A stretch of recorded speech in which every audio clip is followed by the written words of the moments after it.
It's the end of the month, which means I'm doing a book recap. So I read 11 books this month. I did a couple of books by Gary Vaynerchuk on business and marketing. The one I finished today is actually Day Trading Attention.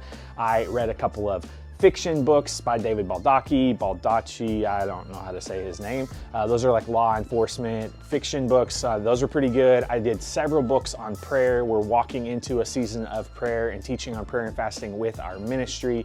I read Liturgy of the Ordinary by Tish Warren Harrison, but probably my favorite book this month was this one right here, What If Jesus Was Serious About Prayer by Skye Jethani. And it says this is actually in the introduction, and I'll probably make some more videos about this book because there's so many really good thoughts in it. But it says this in the beginning: in many Christian communities, language about having a personal relationship with God is ubiquitous, but the practice of prayer, which is how we actually have a personal relationship with God, is largely absent. And he spends the entire book just unpacking all throughout Scripture this invitation to prayer. And he's like, man, what if God was actually serious about this idea of prayer? I've heard it said often that prayer is the garden from which everything else grows. And I want to be a praying person. I want to be a praying husband, a praying dad. I want to be a praying employee, a praying college pastor, a praying friend.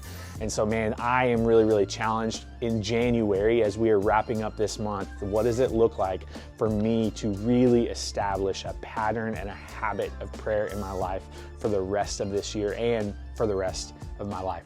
Do something to make today count.